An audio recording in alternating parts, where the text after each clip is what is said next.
ओम सद्गुरुदेव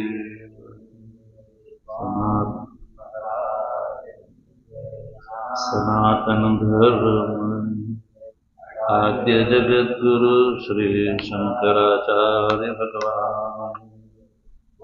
ओम नमः पार्वती पतये हर हर महादेव हर। तो सज्जनों, मीमांसा दर्शननो प्रवेशक ग्रंथ अर्थ संग्रहनो આપણે વિચાર કરી રહ્યા છીએ। अर्थ संग्रहना कर्ता महामहोपाध्याय लौगाक्षी भास्करः सर्वप्रथम मंगलाचरण कर्યું। मंगलाचरणનું સ્વરૂપ છે वासुदेवं रमाकान्तं नत्वा लौगाक्षी भास्करः कुरुते जैमिनिनये प्रवेशायार्थ संग्रहम्। ग्रंथकारे आनी अंदर समग्र प्रतिपाद्य जे छे एनो उल्लेख करी दीधो।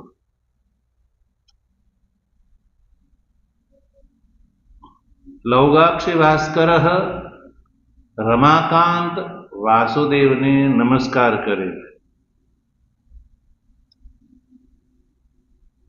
रमाकांत वासुदेव ने नमस्कार करीने जैमिनिनये प्रवेशाय अर्थ संग्रहं कुरुते आ वाक्य थयुं। जैमिनिनयनी अंदर प्रवेश माटे थईने लौगाक्षी भास्कर जे छे ए अर्थ संग्रहं कुरुते एटले के अर्थ संग्रहनी रचना करे छे। जैमिनी नय एटले जैमिनी जी द्वारा प्रणीत द्वादशाध्यायात्मक, द्वादशाध्याय एटले 12 अध्याय में जे विभक्त वेदनो जे पूर्व भाग, वेदनो पूर्व भाग जो मीमांसा संग्रह कौमुदीकार शुं लखे छे, पूर्व वेद भाग विचारात्मके तंत्रे। जैमिनी नहीं नो अर्थ है जो एम है व्याख्या में हो तो जोवानुं जैमिनी नय है ने व्याख्या में जडाक्षर थी ए पछी जो शुं लख्युं छे तो श्लोक में जैमिनी नये प्रवेश एवुं छे के नहीं। जैमिनी नयनी अंदर प्रवेश माटे तो जैमिनी नय एटले शुं तो व्याख्या करे जो नीचे बताव्युं। जैमिनी नय ए जाडा अक्षर थी मळ्यो व्याख्या में। पछी जो एनो अर्थ कर्यो जैमिनी प्रणीते द्वादशाध्यायात्मके पूर्व वेद भाग विचारात्मके तंत्र या तंत्रे इत्यर्थ मळी पंक्ति छे ने एमां। तो जैमिनी नो अर्थ व्याख्या करे कर्यो। जैमिनी ने एटले जैमिनी जी द्वारा प्रणीत, जैमिनी जी द्वारा प्रणीत द्वादशाध्यायात्मक, द्वादश एटले 12 अध्याय छे जेनुं स्वरूप, आत्मक एटले स्वरूप, अर्थात कि पूर्व वेद भाग विचारात्मके तंत्रे। जैमिनी नय ए सप्तम्यंत विभक्त, सप्तमी विभक्त्यंत छे એટલે જૈમિની નયમાં એવો અર્થ થાય। જૈમિની નય એટલે જૈમિની નયમાં, પ્રવેશ એટલે પ્રવેશ કરવા માટે, તો જેમાં પ્રવેશ કરવાનો હોય એના માટે સપ્તમી વિભક્તિનો પ્રયોગ થાય એટલે જૈમિની નયમાં પ્રવેશ કરવા માટે, જૈમિની નયમાં।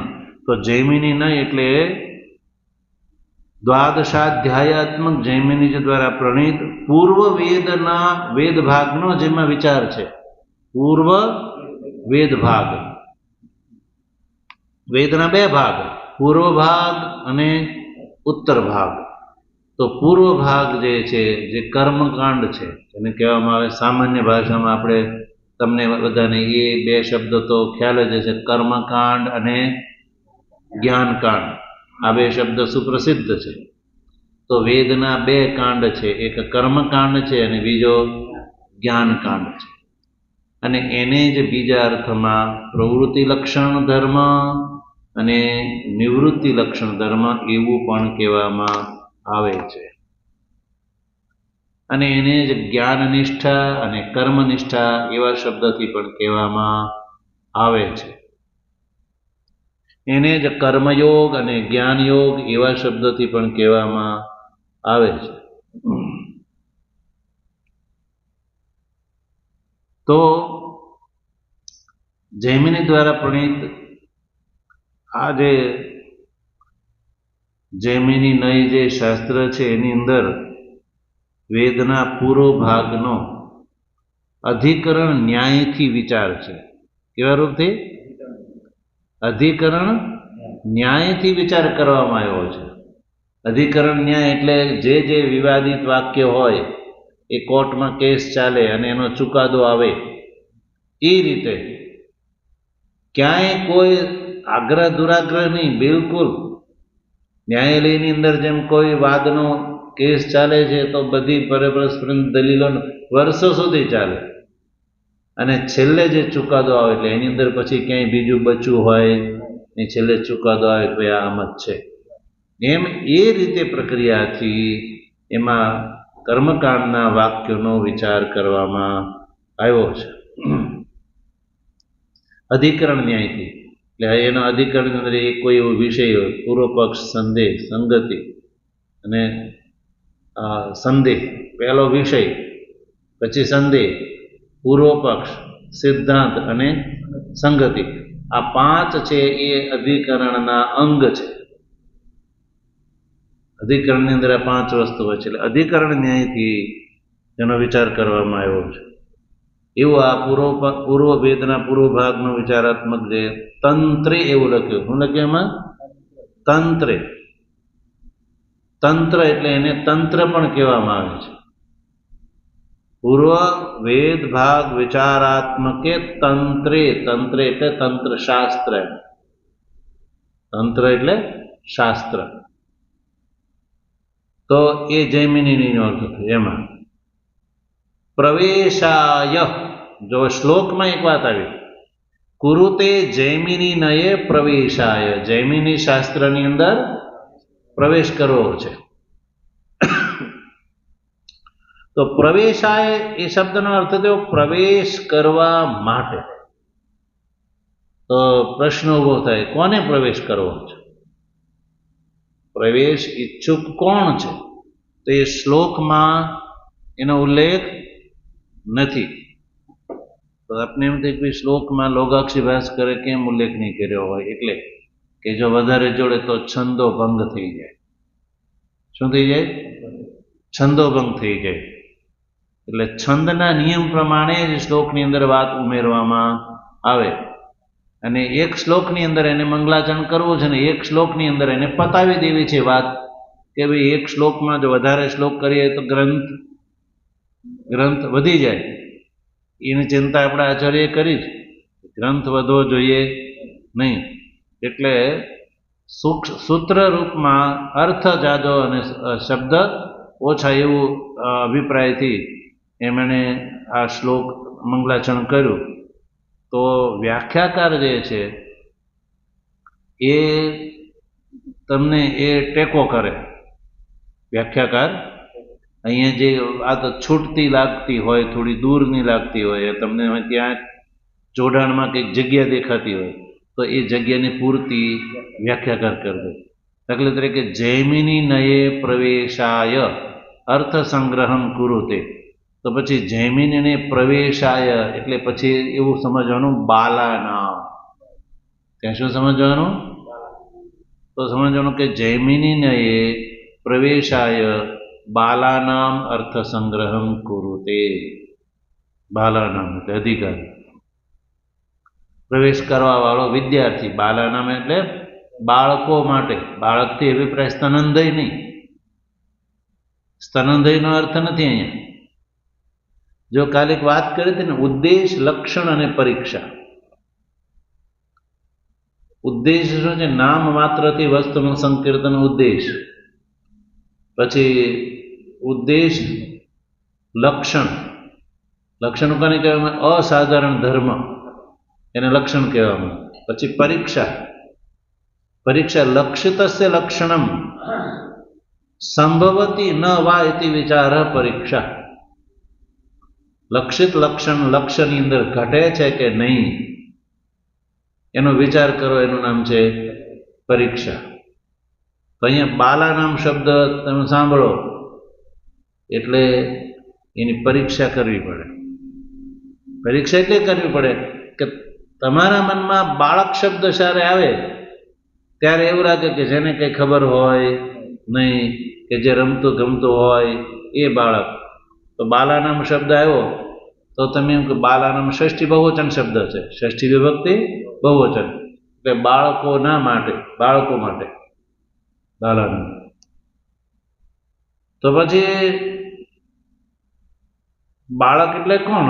રમતું ગમતું તો કે નહીં, એની વ્યાખ્યા કરવી પડે. બાળકનો અર્થ છે અધિત વ્યાકરણ કાવ્ય કોશ, અનધિત પૂર્વ મીમાંસા શાસ્ત્ર. એ બાળક શબ્દનો અર્થ છે. એટલે કોઈ પણ બાળક નહીં, પણ અધિત વ્યાકરણ કાવ્ય કોશ, કે જે વ્યાકરણ ભણી ચૂક્યો છે, જે વિદ્યાર્થી વ્યાકરણ ભણી ચૂક્યો છે અને કાવ્યકોશ જે ભણી ચૂક્યો છે, વ્યાકરણ, કાવ્ય અને કોશ એ ત્રણેય જે ભણી ચૂક્યો છે અને મીમાંસા જે ભણ્યો નથી,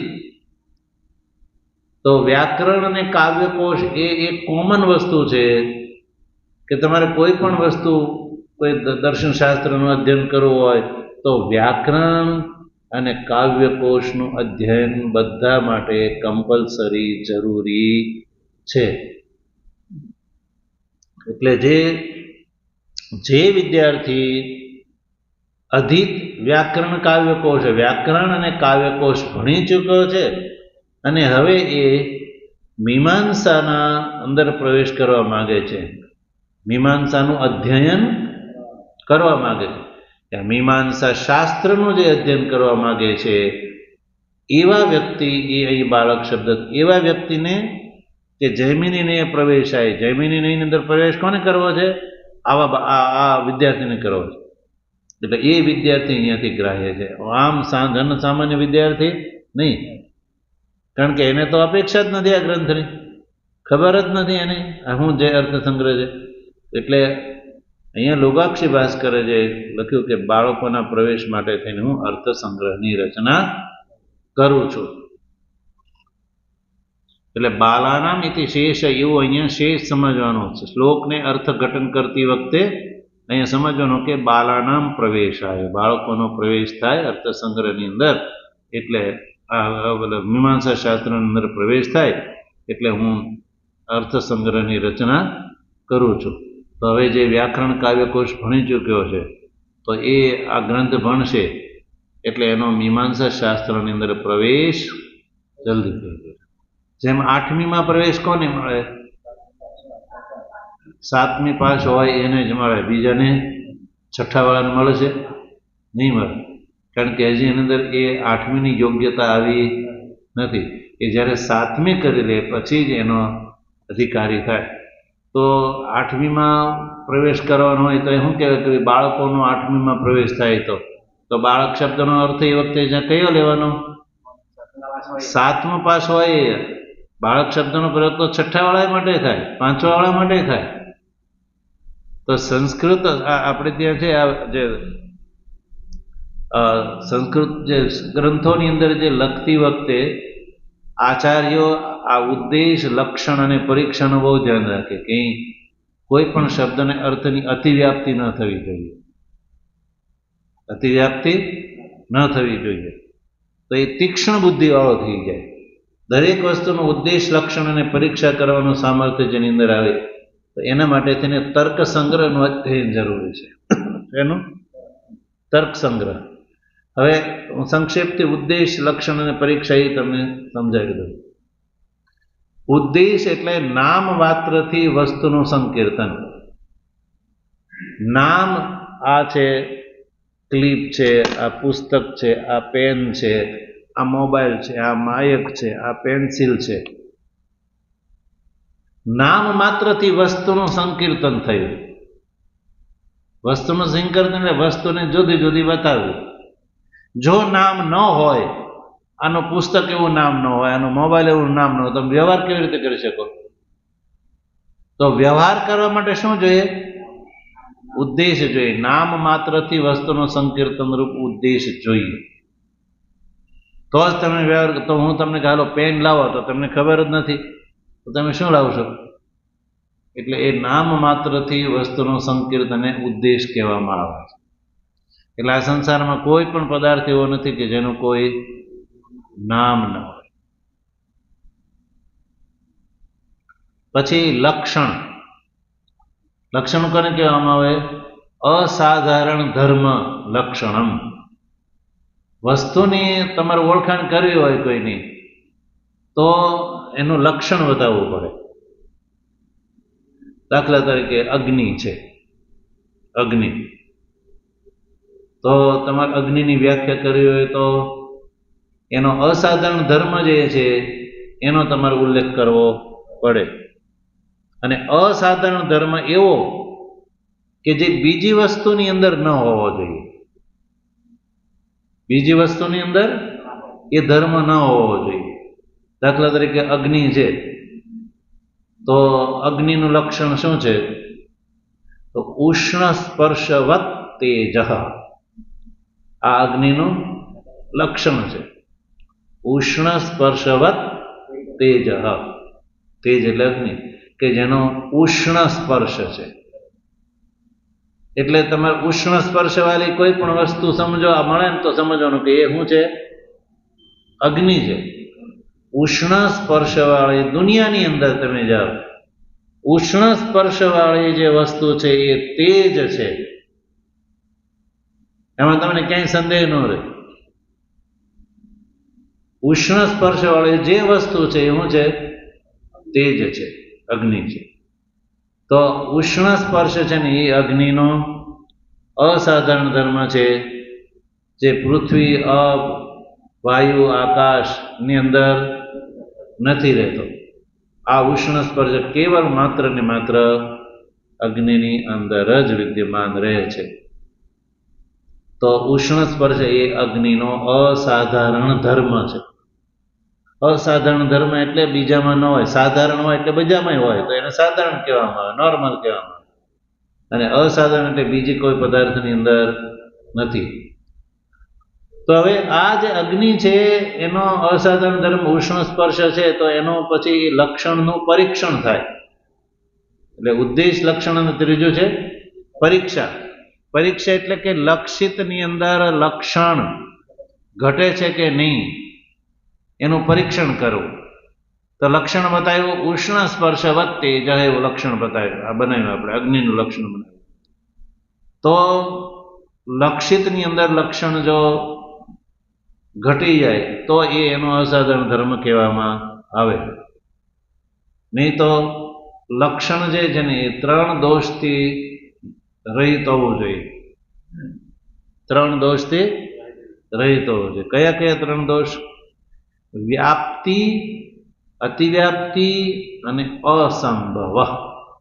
આ 3 દોષથી નિર્દુષ્ટ હોવું જોઈએ લક્ષણ. જેવી રીતે સમજો કે ગાયનું લક્ષણ કરવું છે. કોનું? ગાયનું લક્ષણ. અર્થાત કોઈ એવો વ્યક્તિ આવે જેને ગાય શું એ ખબર જ નથી, ગાયની ઓળખાણ જ નથી. પૂછું કે ગાય શું છે? તો તમે એમ કહો કે જેને બે શિંગડા હોય ને એને ગાય કહેવામાં આવે. શું કહો?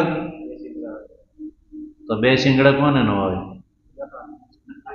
તો એ ગાયનો અસાધારણ ધર્મ કહેવાશે? શિંગડા પૂછડું એ સાધારણ ધર્મ.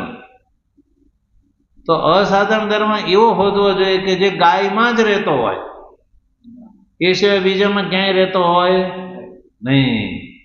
હું તમને કહું કે ભાઈ યાર એક જ પદ એક ખુરી વાળો હોય એને ગાય કહેવામાં આવે. શું કહેવાય? જ્યારે શિંગડા કઈ હોય છે, શિંગડા વાળી હોય ગાય હોય તો એ લક્ષણ છે ને શિંગડા વાળી ગાય, તો એ અતિવ્યાપ્તિ દોષથી ગ્રસ્ત કહેવાય. એ લક્ષણ અતિવ્યાપ્તિ. અતિવ્યાપ્તિ એટલે ગાયમાંય રહે અને બીજામાં પણ રહે. તો શિંગડા ગાયમાં હોય છે પણ એકલા ગાયમાં ન તો ભેંસ બળદ બીજા બધામાં શિંગડા, ભેંસમાં રહે, બકરીમાં રહે, બીજા બધામાં શિંગડા હોય છે. તો ગાયમાંય રહ્યું અને અગાય એટલે જે લક્ષ્ય નથી, લક્ષ્ય આપણું ગાય છે, તો ગાયમાં રહે અને બીજામાં રહે, તો એ લક્ષણ અતિવ્યાપ્તિ દોષથી ગ્રસ્ત કહેવાય. એટલે શિંગડા વાળી વસ્તુ છે ગાય છે એનાથી ગાય ઓળખાતી નથી. તો કારણ કે તમે કીધું કે હાલો શિંગડા વાળી ગાય છે, તો હું એમ માની ચાલો શિંગડા વાળી હોય ગાય હોય તો કે 2-4 દિવસ 5 દિવસ પછી કોઈ એમ કે ભાઈ હાલો ગાયને છોડી આવે, તો એ ગાય બે શિંગડા વાળી ગાય એ લક્ષણ માનીને ચાલે, તો ભેંસ બાંધેલી હોય તો એને છોડી દે. તો એ લક્ષણ અતિવ્યાપ્તિ દોષથી ગ્રસ્ત કહેવાય. પછી હું એમ કહું હાલો એક ખુરી વાળી હોય એ ગાય કહેવાય. એમ પગમાં જેને એક ખુરી હોય તો એ લક્ષણ ગાયમાં ઘટતું જ નથી, એને અસંભવ દોષથી ગ્રસ્ત કહેવાય. હું એમ કહું એક ખુરી વાળી હોય એ ગાય કહેવાય. તો એક ખુરી વાળું શોધવા જાય તો ઘોડો મળે, ગધેડું મળે, તો ગાય મળે, તો એ ઘોડાને ગાય માનીને ચાલવા માંડે. તો એ લક્ષણ જે છે કરવું છે ગાયનું અને ચાલ્યું ગયો ઘોડા ગધેડામાં ચાલ્યું ગયું, તો એ લક્ષણ નિર્દોષ ના કહેવાય, દોષથી ગ્રસ્ત, અસંભવ દોષથી. કારણ કે ગાયની અંદર એક ખુર અસંભવ છે, હોતી નથી. એમ તો અસંભવ, અતિવ્યાપ્તિ, અવ્યાપ્તિ અને અસંભવ. અતિવ્યાપ્તિ અને આ ખુરી વાળું લગ જે છે ને એ તો લક્ષણ એમાં ઘટતું જ નથી. એટલે અતિવ્યાપ્તિ એટલે લક્ષમાં રહે અને અલક્ષમાં પણ રહે, અને અવ્યાપ્તિ એટલે કે લક્ષમાં ન રહે અને અલક્ષમાં રહે, અને અસંભવ એટલે લક્ષના એક દેશમાં પણ ન રહે, ક્યાંય પણ ઘટે નહીં. તો એને જે છે એ અસંભવ દોષથી ગ્રસ્ત કહેવામાં આવે. એટલે અતિવ્યાપ્તિ, અવ્યાપ્તિ અને અસંભવ. અતિવ્યાપ્તિ સમજવામાં આવ્યું? ભેંસમાં અને બીજામાં ચાલી ગયું. પછી અવ્યાપ્તિ એટલે એક ખોરી વાળું, તો એ ગાયમાં બિલકુલ ઘટ્યું નહીં, અવ્યાપ્ત. અને અસંભવ એટલે માનો કે એવું લક્ષણ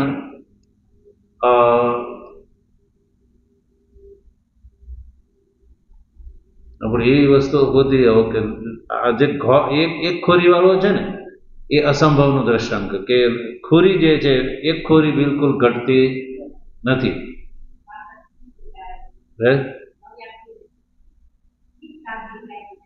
અવ્યાપ્તિમાં હોય છે કે લક્ષના એક દેશમાં ઘટે અને એક દેશમાં ન ઘટે. તો કાળી ગાય લો તમે, કાળી હોય એ ગાય હોય, સમજો કાળી હોય એ ગાય હોય, તો પેલો સાંભળવા વાળો વિદ્યાર્થી છે કે કાળી જેટલી કાળી હોય એને જ ગાય માને, ધોળીને ન માને. તો લક્ષ એક દેશ અવૃત્તિત્વ, લક્ષના એક દેશમાં રહે એક દેશમાં ન ઘટે. તો કાળી ગાય તો કાળી હોય, ધોળી હોય, લાલી હોય, તો તમે લાલને માનીને ચાલો તો લક્ષના એક દેશમાં ઘટ્યું ને એક દેશમાં ન ઘટ્યું. અને લક્ષ તો ગાય માત્ર છે, ચાહે કાળી હોય, લાલ હોય, બધી ગાય લક્ષ્ય છે, બરાબર. એટલે ભેંસમાં જેવું લક્ષણો એ અતિવ્યાપ્તિ, ગાયના એક દેશ કાળી ગાયમાં ધોળીમાં ન રહેવું એ અવ્યાપ્તિ, અને એક ખોરી વાળું જે છે એ અસંભવ, ગાયની અંદર બિલકુલ હોય જ નહીં. તો ગાયની અંદર એવી એક વસ્તુ છે જે બીજામાં નથી, એ છે ગલકંબલ. અહીં જે પેલું લબડતું હોય છે ને ગાયના આગળના ભાગમાં, હે, હા, એને ગલકંબલ કે સંસ્કૃતમાં. એ ગલકંબલ જો ગોમાં હોય, બળદમાં હોય, ગાયમાં હોય, એમાં જ હોય. ગાયથી એટલે કેવલ ગાય આપણે દોવા દે નહીં, બેલ પણ ગાયમાં જ આવી જાય, ગોતવા એમાં પણ રહે.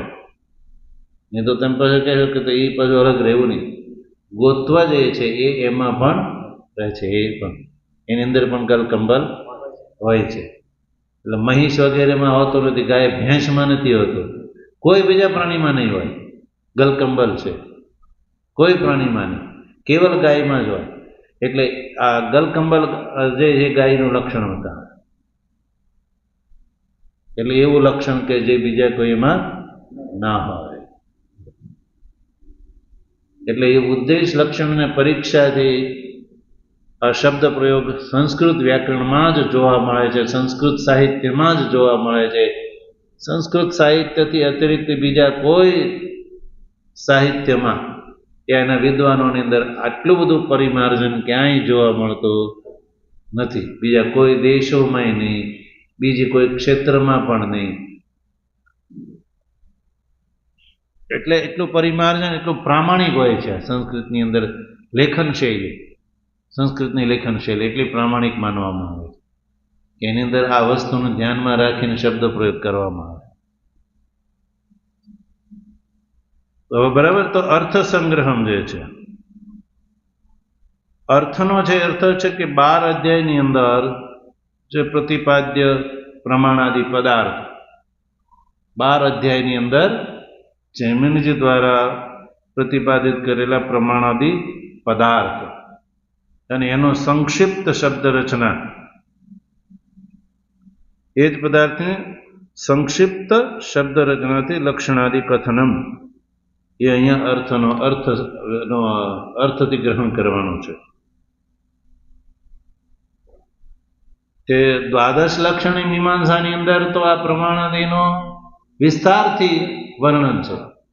આ અર્થ સંગ્રહકાર શું કરે છે, એ જ પદાર્થોનો સંક્ષિપ્ત શબ્દ રચનાથી, જૈમિનીજીએ વિસ્તૃત શબ્દ રચનાથી લખ્યું છે, અને અર્થ સંગ્રહકાર શું કરશે, સંક્ષિપ્ત શબ્દ રચનાથી લક્ષણાદિ કથનમ, પ્રમાણાદિ પદાર્થોનું સંક્ષિપ્ત શબ્દ રચનાથી લક્ષણાદિ કથન જેની અંદર કરવામાં આવ્યું છે એને કહેવામાં આવે છે અર્થ સંગ્રહમ.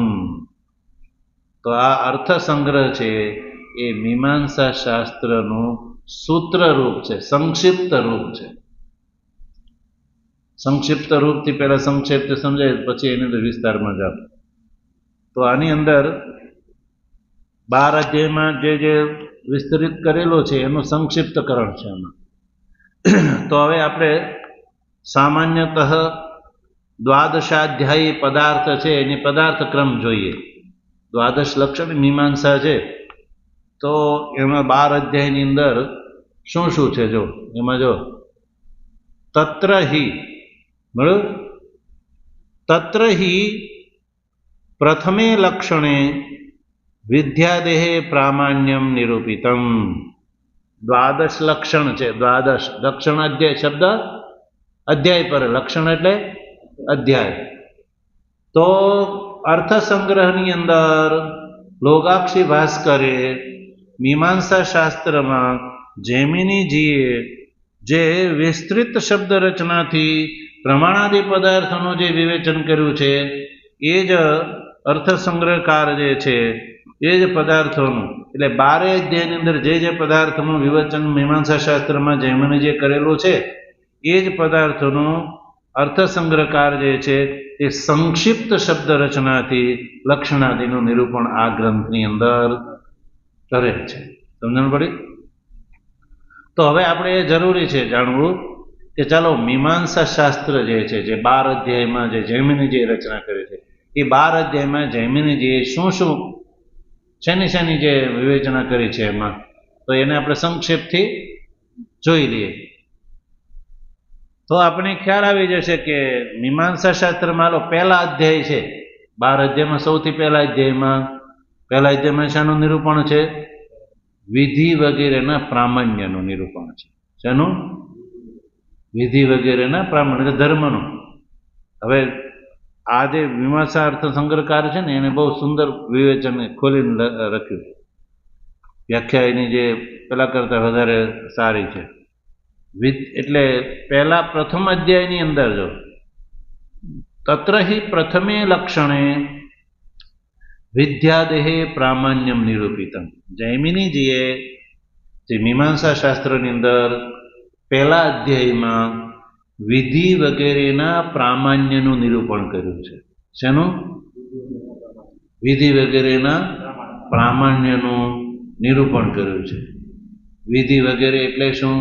તો ધ્યાન આપો. વિધિ, મંત્ર, નામધેય, નિષેધ અને અર્થવાદ યાદીથી તો એના પ્રામાણ્યનું નિરૂપણ કર્યું છે કે એ વસ્તુ પ્રામાણિક છે, પ્રામાણ્યનું નિરૂપણ કર્યું છે. પછી દ્વિતીય બીજા અધ્યાયમાં તદ વિધેય કર્મ ભેદો નિરૂપિત. વિધિથી જે વિધેય છે કર્મ, યાગ, કર્મનો અર્થ છે યાગ. તો યાગાદિની અંદર જે ભેદ છે કર્મ ભેદ, એ કર્મ ભેદનું નિરૂપણ બીજા અધ્યાયમાં કર્યું છે. કોણે? જૈમિનીજીએ. તૃતીય વિહિતાનામ શેષ શેષી ભાવ. વિહિતાનામ જે વિહિત યાગાદિ છે એનો શેષ અને શેષી ભાવ. શેષી એટલે પ્રધાન અને શેષ એટલે ગૌણ. તો કર્મનું પ્રતિપાદન હોય, તમે શાસ્ત્રની અંદર તમને જોવા મળે કે આ કર્મ છે તો એ સ્વતંત્ર રૂપથી કરવું જોઈએ કે એ કોઈના સંદર્ભમાં કરવું જોઈએ. એ મૂળ જો કર્મકાંડ વેદ તમે ભણવા જાઓ તો એ ખબર પડે નહીં. એટલે એનું વિવેચન કર્યું કે એમાં શેષ શેષી ભાવનો વિચાર કરીને આ શેષ છે, આ શેષી છે, એનો ભાવ, એનું નિરૂપણ જેમાં કરેલો છે. વિહિતનો શેષ શેષી ભાવથી નિરૂપણ. ચતુર્થે ક્રતુ પ્રયુક્ત અનુષ્ઠેયાનામ પુરુષાર્થ પ્રયુક્ત અનુષ્ઠેયાનામ ચ પદાર્થાનામ પરિમાણમ ચિંતિતમ. ચતુર્થ અધ્યાયની અંદર જૈમિનીજીએ શેનું નિરૂપણ કર્યું છે? તો ક્રતુ પ્રયુક્ત અનુષ્ઠેયાનામ. ક્રતુથી પ્રયુક્ત, ક્રતુ એટલે યાગ, ક્રતુ એટલે યાગ. મીમાંસાની અંદર ધર્મ શબ્દ આવે, કર્મ એટલે યાગ સમજવાનું. શું સમજવાનું? યાગાદિ એવ ધર્મ, હા એવું આવશે.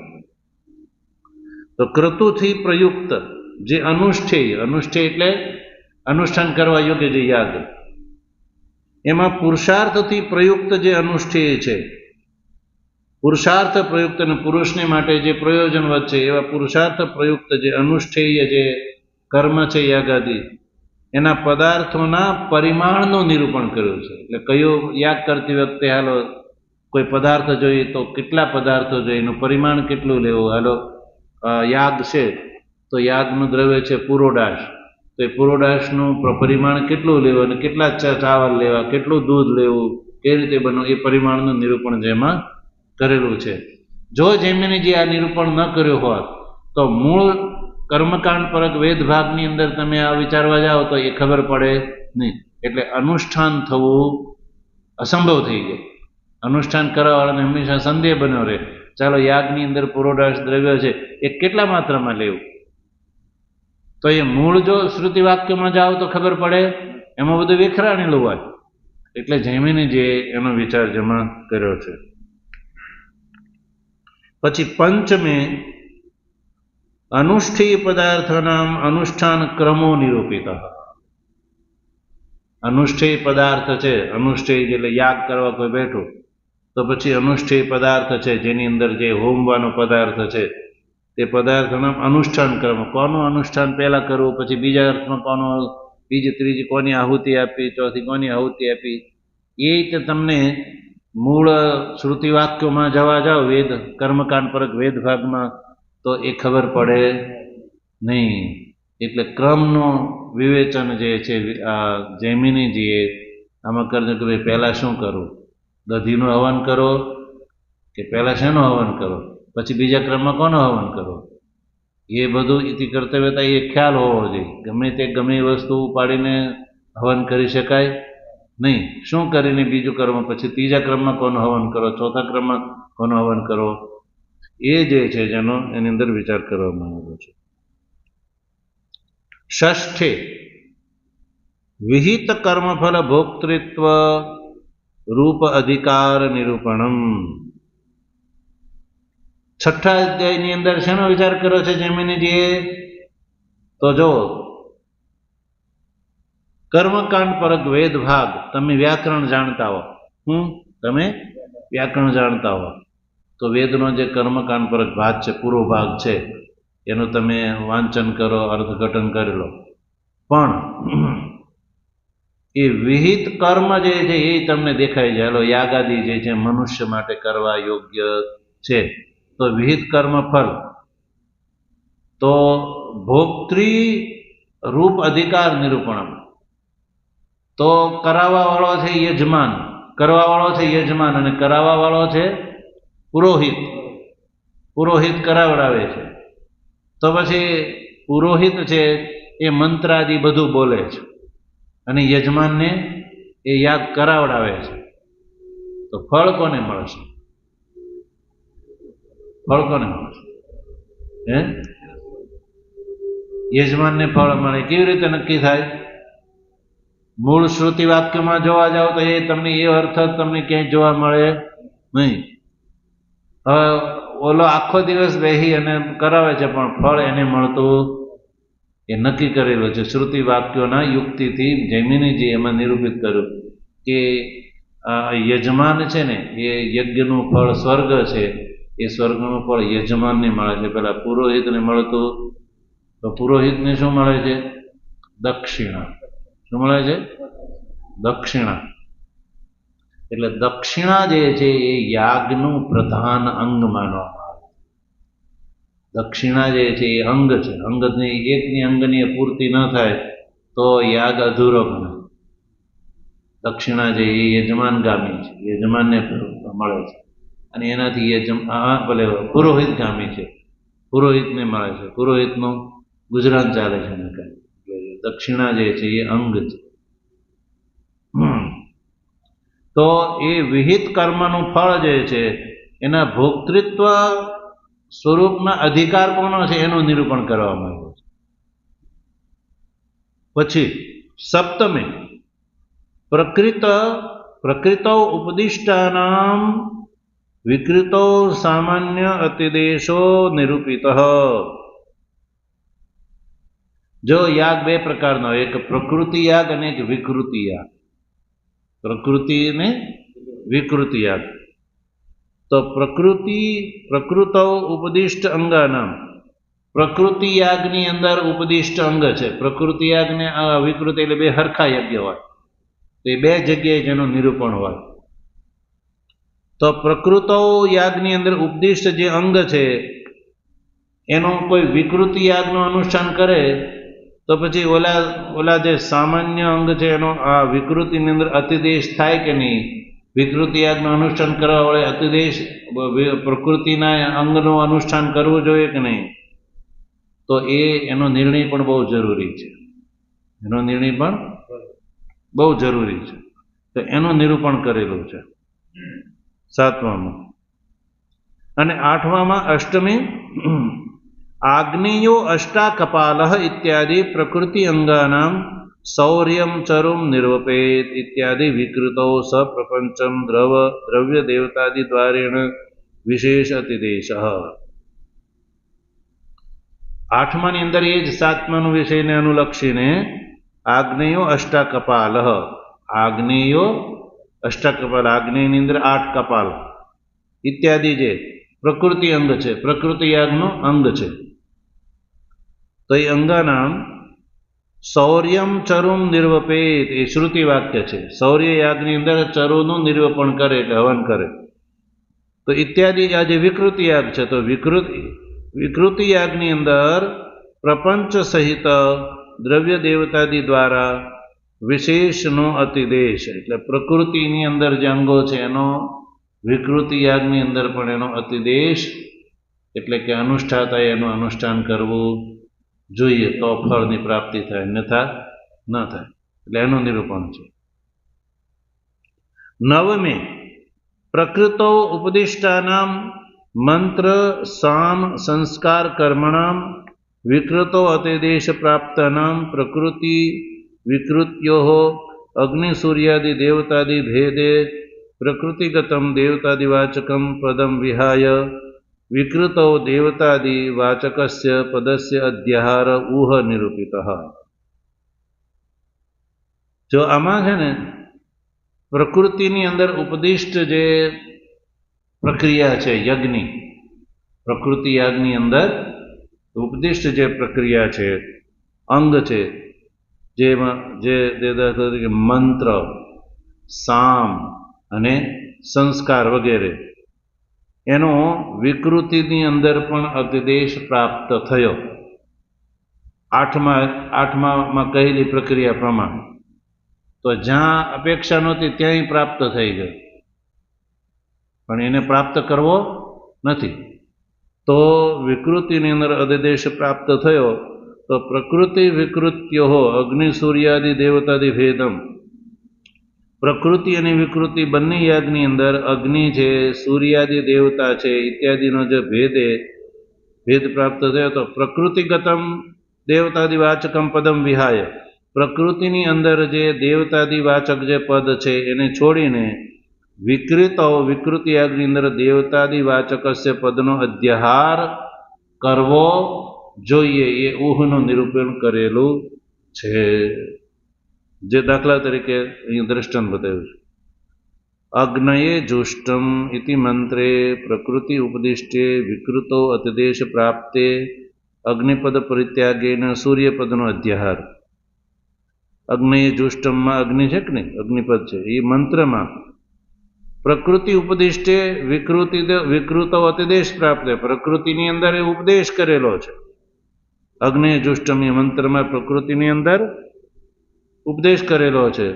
તો વિકૃતિની અંદર પણ એ જ રીતે પ્રકૃતિવત વિકૃતિ કર્તવ્ય એ સુક્તિ છે. પ્રકૃતિની જેમ જ વિકૃતિ યાગ કરવાનો હોય છે. તો એમાં અતિદેશ પ્રાપ્ત થયો તો અગ્નિપદના પરિત્યાગ કરીને ત્યાં સૂર્યપદનો અધ્યાહાર કરવો જોઈએ એવો નિર્ણય કરેલો છે.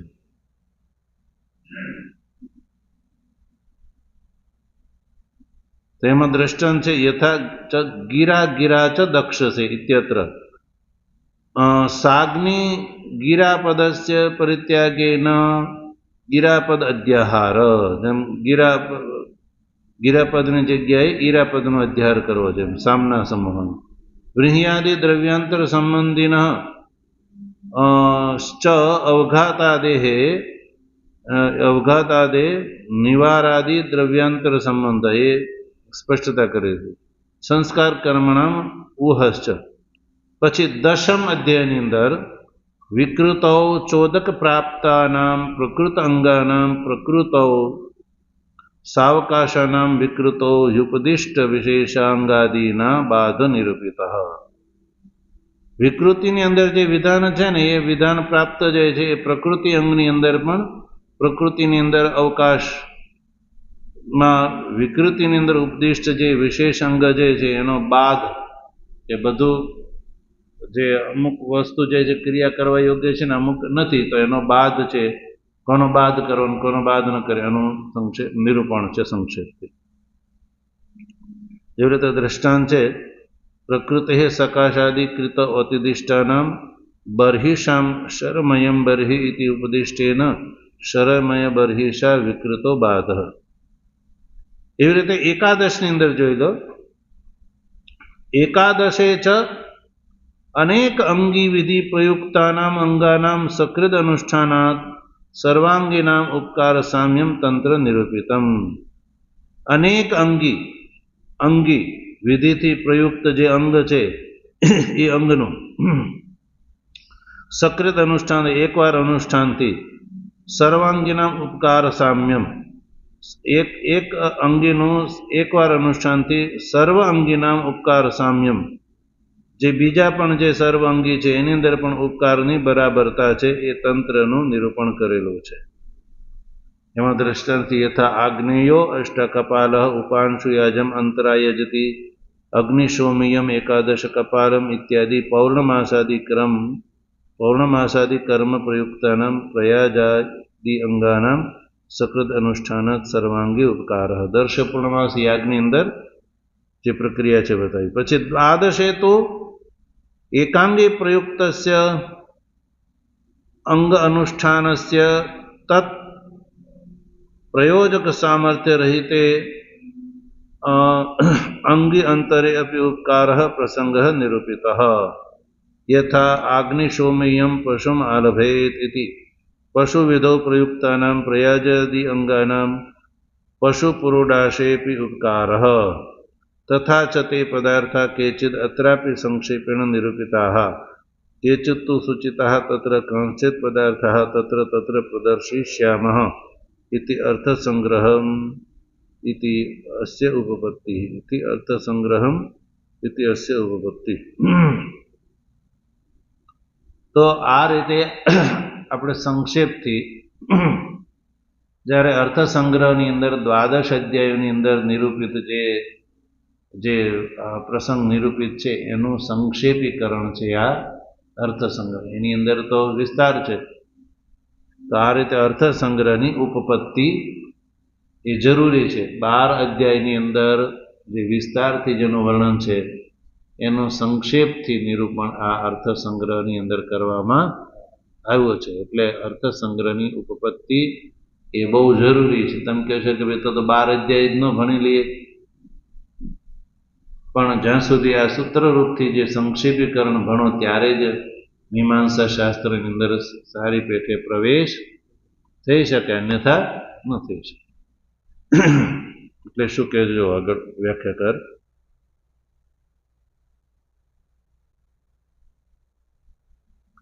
તથા સતી યાની ચ વિષયાદીની જૈમિની તંત્રસ્ય તાની એવ અસ્યાપી તત્પ્રકરણત્વાत्.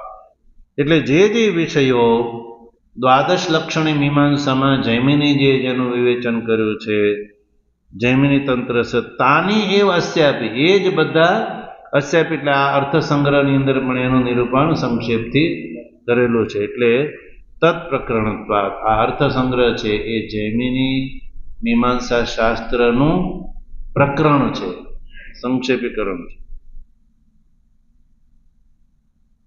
હવે જો તસ્ય ચ ધર્મ એવ વિષય, તસ્ય ચ ધર્મ એવ વિષય અધર્મસ્તુ નિરસનીયતયા વિચારિત સોપી અધિકારી અધિત વેદ વેદાંગો ધર્મ જિજ્ઞાસુ શ્રેયોર્થ પ્રયોજનમ ચ વિચારિત ધર્માનુષ્ઠાનેન સ્વર્ગાદિ સંબંધો બોધ્યબોધક ભાવ લક્ષણો ધર્મતંત્ર યુગ. હવે આ જે છે આ અર્થસંગ્રહ એ જૈમિની શાસ્ત્રનો મીમાંસા શાસ્ત્રોનો મુખ્ય વિષય છે ધર્મ. મુખ્ય વિષય શું છે? ધર્મ. જો એમાં વ્યાખ્યામાં તસ્ય ચ ધર્મ એવ વિષય, એટલે મીમાંસા શાસ્ત્રોનો વિષય શું છે? ધર્મ. એટલે એની અંદર ધર્મનું જ ડાયરેક્ટ ઇનડાયરેક્ટલી વિવેચન જોવા મળે છે. જેમ કે આપણું બજેટ જ્યારે બહાર પડતું હોય ત્યારે જે મંત્રાલય છે ભિન્ન ભિન્ન પ્રકારથી પૈસાની આવક કેવી રીતે થાય એ જુદી બધી પ્રક્રિયા બતાવે. પણ એની અંદર મુખ્ય તો શું છે? પૈસો ક્યાંથી આવશે અને ક્યાં જશે. આ બે જ વસ્તુ ટોટલ એની અંદરથી તમે એને નીચોવો તો નીકળે. પછી એમ કે મારો લાવવા માટે ડાયરેક્ટ ટેક્સ બઢાવો ને ઇનડાયરેક્ટ ટેક્સ વધારો ને આ બધું વધારો ને, પણ એ બધાનો સરવાળો શું? આવક અને જાવક. એમ તો આ બધા વિચારનું ફળ એક જ વિષય શું છે? ધર્મ. ધર્મ એ આ મીમાંસા શાસ્ત્રનો મુખ્ય વિષય છે, ધર્મ. હવે અધર્મનું પણ વિવેચન છે. તો ધર્મ અને અધર્મ બે વિષય એમ કેમ ન કહ્યું? તો કહ્યું કે અધર્મસ્તુ નિરસનીયતયા વિચારિત. અધર્મનો પણ વિચાર છે, પણ અધર્મ અનુષ્ઠાન માટે વિચાર, એનો ધર્મ જે છે એનો વિચાર અંદર વિવેચન છે, અધર્મ જે છે, પણ એ તો નિરસનીયતયા વિચારિત, એનું તો નિરાકરણ કરવાનું છે, નિરસન કરવાનું છે, અધર્મનો તો ત્યાગ કરવાનો છે, એટલા માટે એનો વિચાર કરેલો છે, પણ લક્ષ્યથી એનો વિચાર નથી. મુખ્ય વિષય નથી અધર્મ, મુખ્ય વિષય તો ધર્મ છે. અધર્મ તો એ તો એનું નિરાકરણ માટે થઈને એનો ઉલ્લેખ કરવામાં આવ્યો છે, એટલે એ વિષયને યોગ્યતા ધરાવતો નથી અધર્મ. સોપી અધિકારી અધિત વેદ વેદાંગો ધર્મ જિજ્ઞાસુ. હવે આનો અધિકારી કોણ છે?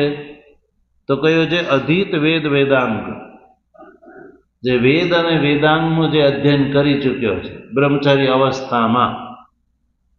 કઈ અવસ્થામાં? બ્રહ્મચર્ય અવસ્થામાં જે વેદ અને વેદાંગનું અધ્યયન કરી ચૂક્યો છે એવો બ્રહ્મચારી જે છે એ ગૃહસ્થાશ્રમમાં પ્રવેશ કરે ત્યારે બ્રહ્મચર્ય ગૃહસ્થાશ્રમમાં આ ધર્મનું અનુષ્ઠાન કરવાનું હોય છે. જૈમિની જેનો આ 12 અધ્યાયમાં વિચાર કર્યો એ ધર્મનું અનુષ્ઠાન માટે આપણે ત્યાં ગૃહસ્થાશ્રમ છે. આ ગૃહસ્થાશ્રમમાં ધર્મ લાગુ કરવા માટે છે, અનુષ્ઠાન માટે છે, કે ગૃહસ્થાશ્રમની અંદર પત્નીનું પાણી ગ્રહણ કર્યા પછી જ યજ્ઞનો અધિકારી બની શકે. બ્રહ્મચારી યજ્ઞનો અધિકારી નથી, વાનપ્રસ્થીની, સંન્યાસીની. કોણ અધિકારી? કેવલ ગૃહસ્થાશ્રમી જ, સપત્નીક જ ધર્મ યજ્ઞાદિનું અનુષ્ઠાન થાય છે. વિધુર પણ કરી શકે નહીં, અને અનાશ્રમી પણ યાગાદિનું અનુષ્ઠાન કરી શકે નહીં. તો વેદનો મુખ્ય વિષય છે યજ્ઞ, અને યજ્ઞનું અનુષ્ઠાન એ માટે ગૃહસ્થાશ્રમ છે. અને ગૃહસ્થાશ્રમમાં યજ્ઞનું અનુષ્ઠાન કરીને ચિત્ત શુદ્ધ થયા પછી એ સંન્યાસ વગેરેનો અધિકારી બની અને બ્રહ્મ જ્ઞાનનો અધિકારી બને છે. એટલે અધિત વેદ વેદાંગ આ ધર્મ જિજ્ઞાસુ એ આનો અધિકારી છે. શ્રેયોર્થ પ્રયોજનમ ચ વિચારિત. શ્રેયો માટે, શ્રેયને માટે થઈને પ્રયોજનનો પણ વિચાર કરેલો છે. ધર્માનુષ્ઠાન સ્વર્ગાદિ. આનો પ્રયોજન શું છે? ધર્મનું પ્રયોજન કરવાથી લાભ શું થશે? તો કયું? ધર્મના અનુષ્ઠાનથી સ્વર્ગાદિની પ્રાપ્તિ. ધર્માનુષ્ઠાનથી સ્વર્ગાદિની પ્રાપ્તિ. એટલે તમે ક્યારે વિચાર્યું જ્યારે ગૃહસ્થાશ્રમીનું મૃત્યુ થઈ જાય ને તો એની આગળ સ્વ શબ્દ લગાડવામાં આવે. શા માટે? સ્વ એટલે સ્વર્ગસ્થ. તો આધિકારિક રૂપથી જે ગૃહસ્થાશ્રમી છે, ગૃહસ્થાશ્રમના અનુષ્ઠાનના ફળ સ્વરૂપે એ સ્વર્ગનો અધિકારી થાય છે. ગૃહસ્થાશ્રમનું એને જે અનુષ્ઠાન કર્યું તો એ અનુષ્ઠાનનું ફળ છે સ્વર્ગ. એટલે ગૃહસ્થાશ્રમનું ફળ છે સ્વર્ગ. પણ ક્યારે? કે વૈદિક પદ્ધતિના સંદર્ભમાં જ્યારે ગૃહસ્થાશ્રમનું અનુષ્ઠાન કર્યું હોય તો એ સ્વર્ગનો અધિકારી થાય, અન્યથા નહીં. એટલે સ્વર્ગ એ આ જે ધર્મનું પ્રયોજન છે, સકામતાથી કરે તો. જો નિષ્કામ ભાવથી કરે તો ચિત્ત શુદ્ધિ દ્વારા બ્રહ્મ જ્ઞાનનો ભાગીદાર પણ થાય. એટલે ધર્માનુષ્ઠાન એ બેઉમાં જરૂરી છે. સ્વર્ગકામીને માટે પણ ધર્માનુષ્ઠાન જરૂરી છે, અને બ્રહ્મ જ્ઞાન મોક્ષ માટે પણ ધર્માનુષ્ઠાન જરૂરી છે. ધર્મનો કંઈ ત્યાગ નથી. જ્યાં સુધી ચિત્ત શુદ્ધ ન થાય ત્યાં સુધી ધર્માનુષ્ઠાન અવશ્ય કર્તવ્ય છે. સંબંધ શું છે? બોધ્ય બોધક ભાવ લક્ષણ સંબંધ ધર્મ અને તંત્રની અંદર. આ ગ્રંથ છે એ બોધક છે અને ધર્મ છે એ બોધ્ય છે, બોધ્ય બોધક ભાવ સંબંધ. તો આ રીતે સજ્જનો આ 12 અધ્યાયની અંદર જેનો વિચાર છે એનું સંક્ષેપીકરણ છે એ આ અર્થ સંગ્રહ છે. એટલે અર્થ સંગ્રહનો અર્થ થયો અર્થાનામ ન્યાયાનામ સંગ્રહ. જૈમિની જે 12 અધ્યાયોની અંદર જે 12 લક્ષણ 12 અધ્યાયોમાં જે જેનો ધર્મનો વિચાર કર્યો છે, જુદા જુદા પ્રામાણ્યાદિનો, વિધિ વગેરેનો, એનો આની અંદર સંગ્રહ એટલે સંક્ષેપથી ઉલ્લેખ કરેલો છે. એટલે આ ગ્રંથનું નામ છે અર્થ સંગ્રહ.